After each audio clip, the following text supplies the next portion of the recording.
आज महाशिवरात्रि पर आपको क्या जानना है जो कि आपके लिए सही रास्ता बना सकता है। तो शिव जी आपको यही बता रहे हैं कि अगर उन्हें खुश करना है तो सीधे सीधे आपको अंदर से सच सच होना पड़ेगा, सत्य होना पड़ेगा। आप कोई भी काम कर रहे हैं, पूजा कर रहे हैं तो वो पूरे भाव से करिए, दान दे रहे हैं तो वो पूरे भाव से करिए, और कुछ भी विचार ला रहे हैं तो उसको भी बहुत शुद्ध मन से लाइए और सही विचार लाइए।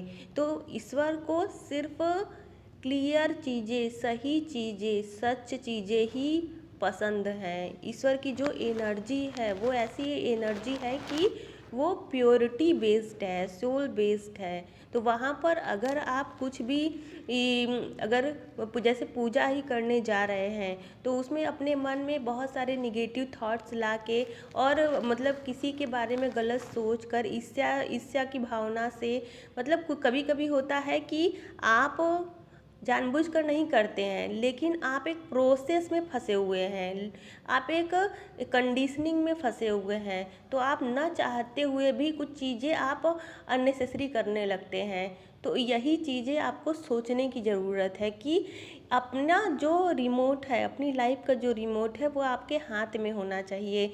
ईश्वर आज इस दिव्य दिन के माध्यम से आपको यही बता रहे हैं कि आपकी लाइफ का कंट्रोल आपके हाथ में होना चाहिए। और अगर आप सच में ईश्वर को पाना चाहते हैं, ईश्वर के रास्ते पे चलना चाहते हैं, तो सबसे पहले आपको शुद्ध हो जाइए।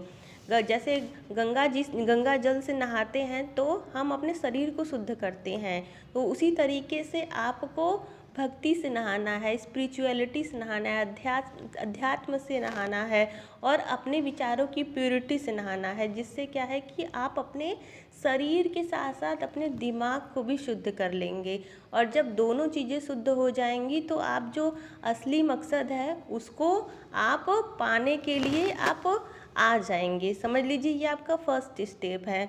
अभी तो जो आपको इस रास्ते पे चलने के लिए जो चीज़ें करनी है वो तो आपको करना ही है। तो सबसे पहले आपको तैयार होना है और ऐसे सभी लोगों को ऐसे लोगों को त्याग दीजिए जो कि आपको कोई भी अच्छा काम करने से रोकते हैं।